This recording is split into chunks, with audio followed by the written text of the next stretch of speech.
चलो हवे मित्रों अगाउना लेक्चर में तमे प्रवाह घनता जे ने राशि ने व्याख्यायित करी। मित्रों आपणे एवी चर्चा पण करी के प्रवाह घनता जे ए सदिश राशि छे, परंतु एनी दिशा विद्युत प्रवाहनी दिशामां लेवामां आवे छे।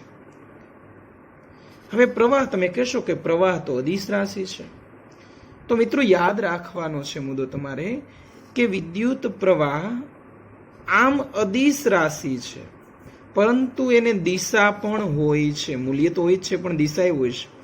तो आ अपवादरूप किस्सा तरीके तमारे याद राखवो पड़शे। એટલે કે વિદ્યુત પ્રવાહ જે છે ને ચોક્કસ દિશા ઇલેક્ટ્રોનની વિરુદ્ધ દિશામાં હોય છે અને ધન વિદ્યુત ભારની એટલે કે ધન વિદ્યુત ભારની દિશામાં હોય છે। એટલે આપણે પ્રવાહને અદિશ રાશિ કહેશું, પણ ધન વિદ્યુત ભારની દિશામાં જ વિદ્યુત પ્રવાહ ઘનતા એટલે કે જેની દિશા પણ લેશું એ છે તો સદિશ રાશિ છે। હવે બીજો મુદ્દો છે આપણે કે I = તમે જે ઇન્ટુ डॉट सदिश अथवा जे ए कोस थीटा आवुं तमे भणी गया छो। हवे जो सूक्ष्म प्रवाह लेवो होय तो DI = जे इंटू DA लेवो, एटले के जेनी आगळ डी लखवुं नहीं, कारण के प्रवाह घनता जे छे ए सूक्ष्म न होय। तो जे = DI/DA अथवा तो I = integration of J dot DA। आ बन्ने सूत्रों याद राखवाना छे मित्रों। चलो हवे आपणे आज नवा टॉपिक तरफ आगळ वधीए के हवे तमे मित्रों ए भणी गया के धारो के आ वाहक छे, एक नळाकार बतावेलो छे। અહીં आ नळाकार तार जे सुवाहक छे એટલે એમાં મુક્ત વિદ્યુતભાર હશે। આ મુક્ત વિદ્યુતભારો પ્રારંભમાં વિદ્યુત ક્ષેત્રની ગેરહાજરીમાં, હવે જે હું ટોપિક ચલાવું છું મિત્રો એ ડ્રિફ્ટ વેગનું સૂત્ર આપણે મેળવશું। ડ્રિફ્ટ ઝડપ અથવા ડ્રિફ્ટ વેગ। અહીં તારની અંદર રહેલા મુક્ત ઇલેક્ટ્રોન, ઘણા બધા મુક્ત ઇલેક્ટ્રોન હશે। આવા મુક્ત ઇલેક્ટ્રોન वातावरणमां थी उष्मीय ऊर्जा मेळवीने सतत अस्तव्यस्त गति करशे। आ इलेक्ट्रॉन ए बीजा इलेक्ट्रॉन साथे અથડામણ અનુભવશે। અહીંયાથી ઇલેક્ટ્રોનને ઉષ્મીય ઊર્જા મેળવી વાતાવરણમાંથી અને એનું ગતિ ઊર્જામાં રૂપાંતર કરીને આગળ વધ્યું, ધીમે ધીમે વેગમાં વધારો થાય છે એટલે કે પ્રવેગી ગતિ કરે છે। વેગ વધતા વધતા માધ્યમમાં એક બીજો ઇલેક્ટ્રોન આવ્યો। અથડામણ દરમિયાન સૂક્ષ્મ સમય માટે એનો વેગ શૂન્ય થઈ જશે મિત્રો, ઝડપ શૂન્ય બની જશે। ત્યારબાદ આ ગતિની દિશા બદલાવીને બીજી દિશામાં આગળ વધશે, ફરીથી ધીમે ધીમે એના ઝડપમાં વધારો થશે અને આ ધન આયન કે જે સ્થિર છે, આવા સ્થિર ધન આયનને આપણે લેટિસ આયન કહેશું અથવા લેટિસ બિંદુ કહેશું। તો આવા ઇલેક્ટ્રોન પોતાના લેટિસ બિંદુઓ સાથે અથવા તો ઇલેક્ટ્રોન સાથે સતત અથડામણ અનુભવતા આગળ વધશે। આ અસ્તવ્યસ્ત અથડામણ દરમિયાન ધારો કે આ બિંદુને આપણે એ કહીએ, આ એ બિંદુ છે અને આ બિંદુને બી કહીએ છીએ, એટલે કે અત્યારે એ થી બી સુધી એને અંતર કાપ્યું। આ બેટરી એટલે કે વિદ્યુત ક્ષેત્રની ગેરહાજરીમાં આપણે વાત કરીએ છીએ, એટલે કે વિદ્યુત ક્ષેત્રની ગેરહાજરીમાં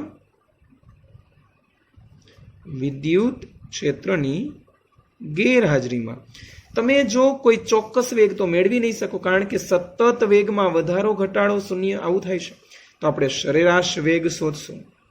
આ સરેરાશ વેગ એટલે v1 plus v2 up to vn। ધારો કે આમાં n ઇલેક્ટ્રોન છે ડિવાઇડેડ બાય n, અને વ્યાપક રીતે આપણે આ રીતે લખશું કે v1/n સિગ્મા ઓફ સદિશ vi, જ્યાં i = 1 to n। આ આપણને સરેરાશ વેગ મળ્યો, પ્રારંભિક વેગ એટલે કે વિદ્યુત ક્ષેત્રની ગેરહાજરીમાં વાહકમાં મુક્ત ઇલેક્ટ્રોનનો સરેરાશ વેગ, જે તમે જાણો છો મિત્રો કે એની અથડામણની દિશા સતત બદલાય છે, એટલે પરિણામી વેગ, આ જે તમને સરેરાશ વેગ મળ્યો પ્રારંભિક, એનું મૂલ્ય તમને શું મળશે મિત્રો? શૂન્ય મળશે. વેગની હું વાત કરું છું મિત્રો, ઝડપ નહીં, ઝડપ શૂન્ય નથી, વેગ, કારણ કે વેગ છે એ સદિશ રાશિ છે, એટલે મૂલ્ય ઉપરાંત દિશાની પણ વાત આવે. જેટલું ઉપર જશે એટલું જ નીચે પણ આવશે, એટલે સરેરાશ વેગ 0 બનશે. હવે ત્યારબાદ જો વિદ્યુત ક્ષેત્ર લાગુ પાડવામાં આવે તો વિદ્યુત ક્ષેત્રની હાજરીમાં આપણે V શોધીએ તો V ઇઝ ઇક્વલ ટુ, ગતિના સમીકરણમાં જઈએ, V0 plus A into T. આ V0 એટલે પ્રારંભિક વેગ, જે તો આપણે 0 લઈએ છીએ. આ A ઇઝ ઇક્વલ ટુ આપણે સૂત્ર મૂક્યું F/m. આ T મિત્રો, આ જે T છે એ અત્યારે T ના T રાખીએ, બટ આ જે V છે એને આગળ જતા આપણે સરેરાશ વેગ તરીકે ફરીથી વ્યાખ્યાયિત કરશું. ત્યારબાદ V is equal two V0 plus F/m. મિત્રો આ જે F છે વિદ્યુત ક્ષેત્ર લાગુ પાડશે આપણે. ધારો કે આ જે છે એ માઇનસ છે અને આ છેડો છે એ પ્લસ છે, તો મિત્રો તમે જાણો છો કે પ્લસ થી માઇનસ આ વિદ્યુત ક્ષેત્રની દિશા છે. તો ઇલેક્ટ્રોન હંમેશા વિદ્યુત ક્ષેત્રની વિરુદ્ધ દિશામાં બળ અનુભવે, એટલે આ દિશામાં બળ અનુભવશે, જેનું મૂલ્ય આપણે F is equal two QE લખશું. એટલે કે હવે V is equal two F, F ના સ્થાને Q તરીકે આપણે ઇલેક્ટ્રોન ગતિ કરે છે, minus E into E upon mass of electron into T. હવે મિત્રો આ ઇલેક્ટ્રોન જે છે એ સતત અથડામણ અનુભવે છે, એટલે અહીંયા કોઈ ચોક્કસ સમયગાળો લેવાને બદલે આપણે સરેરાશ સમયગાળો લેશું. એટલે કે ઇલેક્ટ્રોનની બે ક્રમિક અથડામણ વચ્ચે લાગતા સમયગાળાને આપણે રિલેક્સેશન સમય તરીકે વ્યાખ્યાયિત કરશું. રિલેક્સેશન સમય, જેને આપણે ટો કહેશું મિત્રો. યાદ રાખજો મિત્રો, ઇલેક્ટ્રોનની બે ક્રમિક અથડામણ મીન્સ પહેલી બીજી, બીજી ત્રીજી, ત્રીજી ચોથી, આવી ક્રમિક અથડામણ વચ્ચે લાગતા સરેરાશ સમયગાળાને, મિત્રો સરેરાશ શબ્દ યાદ રાખજો, તો સરેરાશ સમયગાળાને આપણે રિલેક્સેશન સમય ટો કહેશું. તો આ સરેરાશ સમયગાળો જે છે એ સરેરાશ સમયગાળાને આપણે હવે ટો તરીકે વ્યાખ્યાયિત કરશું. તો આ આપણું સૂત્ર બની ગયું મિત્રો, ડ્રિફ્ટ ઝડપ શોધવાનું સૂત્ર. તો મિત્રો ડ્રિફ્ટ ઝડપ જે છે એ સરેરાશ ઝડપ છે મિત્રો, અને રિલેક્સેશન સમય છે એ સરેરાશ સમયગાળો છે. રિલેક્સેશન સમયની વ્યાખ્યા મિત્રો યાદ રાખજો કે ઇલેક્ટ્રોનની બે ક્રમિક અથડામણ વચ્ચે લાગતા સરેરાશ સમયગાળાને રિલેક્સેશન સમય ટો કહેવાય, જેનો એકમ તો સેકન્ડ જ છે. એટલે સરેરાશ સમયગાળો જે T હતો એના સ્થાને મેં ટો મૂક્યું. અને આ જે ડ્રિફ્ટ ઝડપ છે VD એ સરેરાશ ઝડપ છે મિત્રો, એટલે કે અહીંયા સરેરાશ તમારે લખવું જોઈએ. તો આ ડ્રિફ્ટ ઝડપ એ સરેરાશ ઝડપ VD is equal to minus EE upon M into tau. તો આ ડ્રિફ્ટ ઝડપનું સૂત્ર બની ગયું છે મિત્રો, જે તમારે યાદ રાખવાનું છે. તો મિત્રો આ યાદ રાખજો કે વિદ્યુત ક્ષેત્રની વિરુદ્ધ તમને ડ્રિફ્ટ ઝડપ મળે.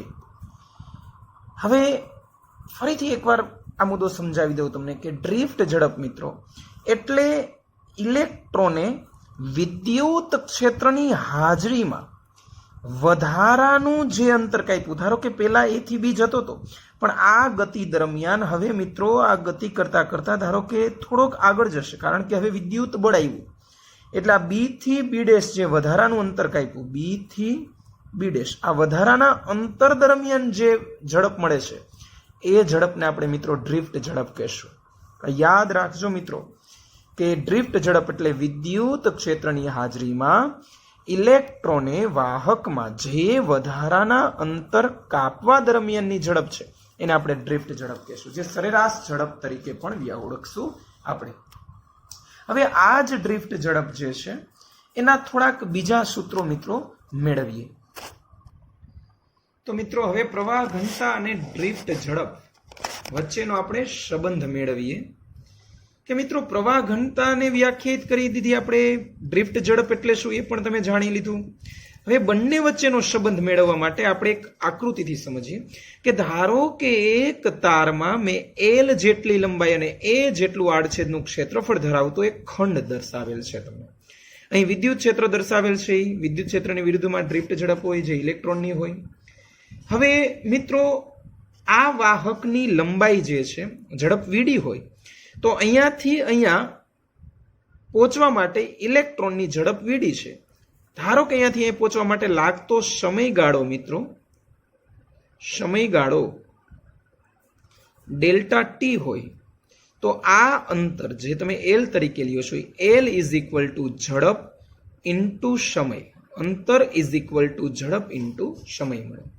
ત્યારબાદ આ જે નળાકાર આપણે ધારેલો છે એનું કદ ધારીએ આપણે વી. કદ ઇઝ ઇક્વલ ટુ ક્ષેત્રફળ ગુણ્યા લંબાઈ. એ રાખી એલ ની જગ્યાએ આપણે વીડી ઇન્ટુ ડેલ્ટા ટી મૂકી આ કદનું સૂત્ર મળ્યું તમને. હવે આપણે વિદ્યાર્થી મિત્રો વિચારીએ કે ધારો કે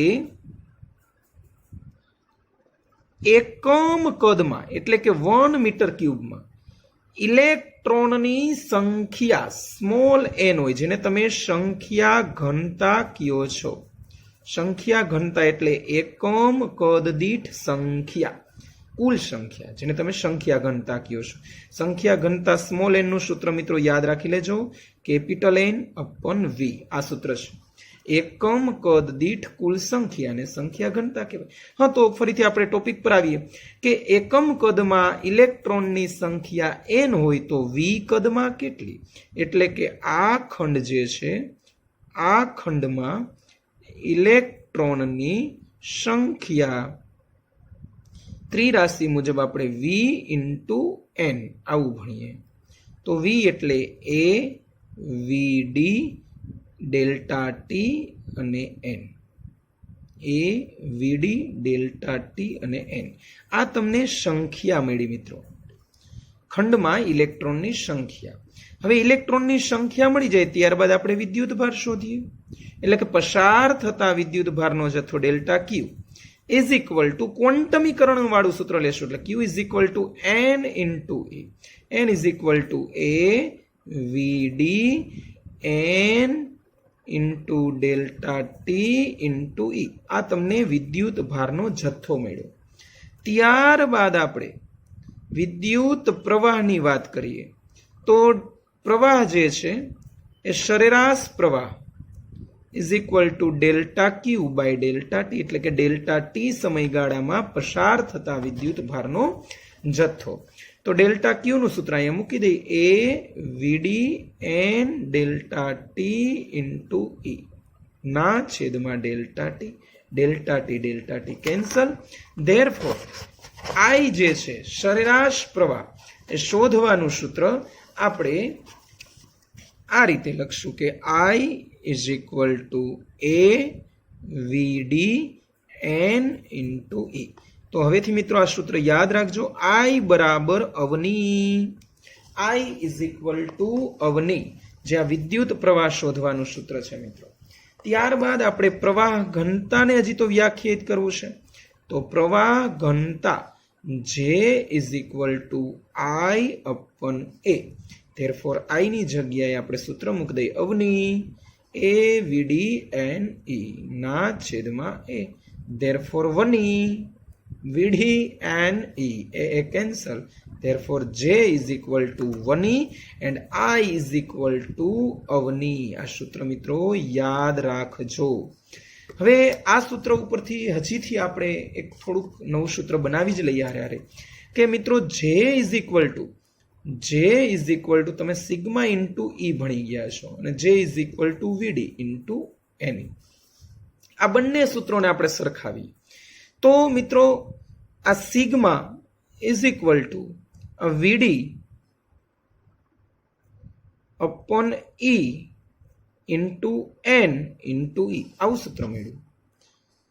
આ યાદ રાખવા જેવો મુદ્દો છે મિત્રો. Sigma is equal to VD upon e into n into ઈ. આ સ્મોલ ઈ એટલે 1.6 ગુણ્યા 10⁻⁹.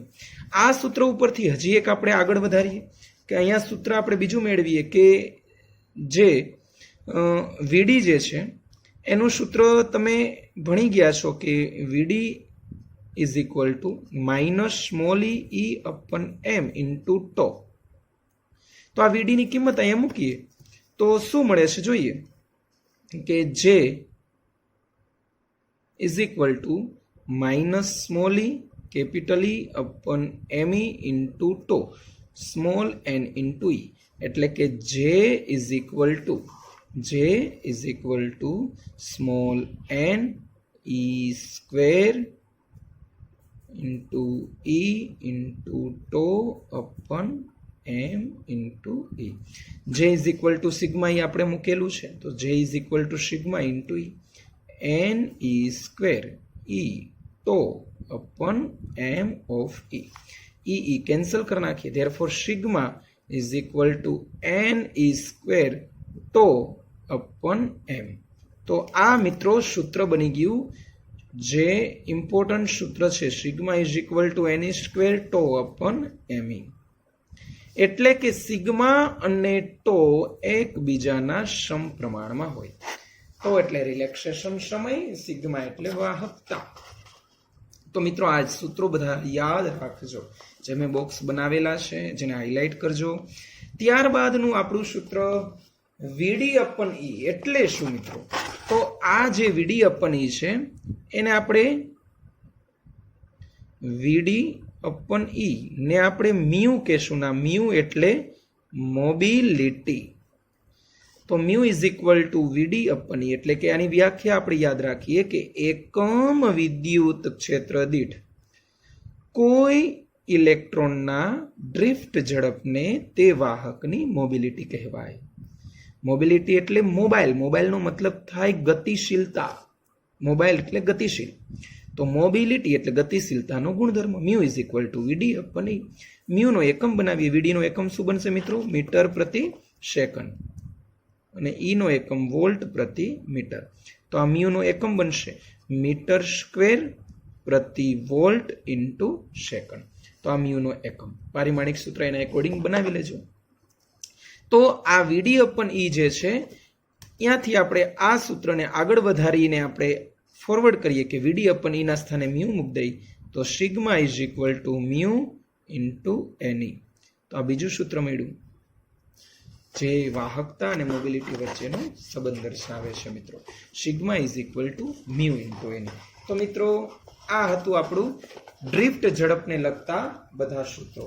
તો જે યાદ રાખવાના છે તમારે મિત્રો, એટલે વ્યવસ્થિત નોટ ડાઉન કરી લેજો, તમારી ફેરબુકમાં લખી લેજો. મિત્રો આ મોબિલિટી જે ટોપિક છે એને હજી એક વખત આપણે રિપીટ કરી દઈએ કે જ્યારે કોઈ વાહકની મોબિલિટી ને વ્યાખ્યાયિત કરવી હોય તો એના માટે બે ભૌતિક રાશિની જરૂર પડે મિત્રો. કે મ્યુનું સૂત્ર મેં હમણાં તમને વાત કરી મુજબ કે મ્યુ ઇઝ ઇક્વલ ટુ વીડી અપન ઈ એટલે કે એકમ વિદ્યુત ક્ષેત્ર દીઠ વાહકમાં રહેલા વિદ્યુત ભારની ડ્રિફ્ટ ઝડપને તે વાહકની મોબિલિટી કહેવાય. વીડીનું એક સૂત્ર છે, આપણે ઋણ નિશાની અત્યારે ઉગણી નાખીએ, સ્મોલ ઈ ટો અપન એમ. તો ઈ કેન્સલ થઈ જશે એટલે ઈ ટો અપન એમ. આનો અર્થ એવો થયો કે મ્યુ અને ટો એકબીજાના સમપ્રમાણમાં છે. મ્યુ અને ટો એકબીજાના સમપ્રમાણમાં છે. આના ઉપરથી મિત્રો એ પણ કહી શકાય કે ટો એટલે તો રિલેક્સેશન સમય. કોઈ વાહકની વાત કરીએ મિત્રો તો વાહકમાં જેમ જેમ તાપમાન વધારવામાં આવે એટલે કે ઉષ્મીય ઉર્જા વધારવામાં આવે એમ ઝડપથી અસ્તવ્યસ્ત ગતિ કરશે. એટલે કે રિલેક્સેશન સમય ટોના મૂલ્યમાં ઘટાડો થશે અને ટો ઘટશે તો મ્યુ પણ ઘટશે. અને મ્યુ ઘટશે તો વીડી પણ ઘટશે. તો આ યાદ રાખવા જેવી બાબત છે. હું ફરીથી રિપીટ કરું છું કે તાપમાન વધે ત્યારે ડ્રિફ્ટ ઝડપ મિત્રો ઘટે. આ યાદ રાખજો. ટી વધે એમ રિલેક્સેશન સમય ટો, બે ક્રમિક અથડામણ વચ્ચે લાગતો સમયગાળો બહુ સ્પીડમાં બને છે એટલે સમયગાળો ઓછો લાગશે, મોબિલિટી ઘટશે. આ માત્ર ને માત્ર વાહકમાં શક્ય બને મિત્રો. તો આ એક વસ્તુ યાદ રાખવાની. તેનો એકમ પારિમાણિક સૂત્ર જે આપણે અગાઉ ટોપિકમાં ચર્ચા કરી એ મુજબ